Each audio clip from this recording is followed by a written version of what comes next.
ফালাকাটা ব্লকের ধনিরামপুর ২ নম্বর গ্রাম পঞ্চায়েতের চাঁদনীকুড়ায় মঙ্গলবার সকাল ৯টা নাগাদ চিতাবাঘের আক্রমণে আহত হলেন সুবল রায় নামে এক কৃষক। ঘটনায় চাঞ্চল্য ছড়ায় এলাকায়। শয়ে শয়ে মানুষ চিতাবাঘ খুঁজতে বেরিয়ে পড়েন। ঘটনাস্থলে যান বনকর্মীরাও। আহত সুবল রায়কে বীরপাড়া রাজ্য সাধারণ হাসপাতালে ভর্তি করানো হয়েছে।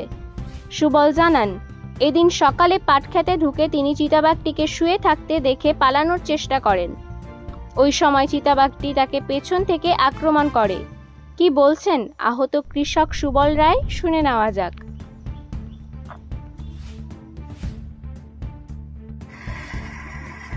কি আর হলো, ওই পাট খেতে গেলাম, পাট খেতে গিয়ে দেখি যে একদম পাট খেতটা মারা মারছে।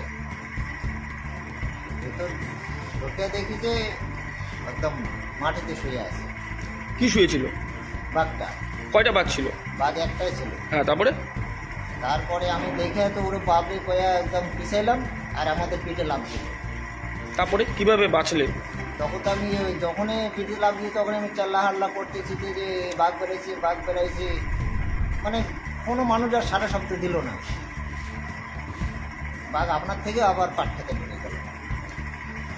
তারপরে বীরপাড়া স্টেট জেনারেল হাসপাতালে এসেছে। তারপরে আমি বাড়ি গেলাম, বাড়িতে সকাল ডাক্তার আসে আবার। তারপরে বীরপাড়া স্টেট জেনারেল হাসপাতালে আসলে কোন এলাকায় ঘটনাটা হয়েছে? এটা হচ্ছে খগেনার 2 নং ধনিরামপুর। আপনার নাম দাদা? আমার নাম সুবল রায়। বিভিন্ন সময় বিভিন্ন খবরের আপডেট নিয়ে সবার পাশে সবার আগে ওয়াচ টাইম নিউজে। আজও আপনাদের চিতাবাঘের আক্রমণে আহত হলেন খগেনার এলাকার এক ব্যক্তি। তারই সরাসরি সম্প্রচার দেখবেন আপনারা ওয়াচ টাইম নিউজে। সবার পাশে সবার আগে ওয়াচ টাইম নিউজে।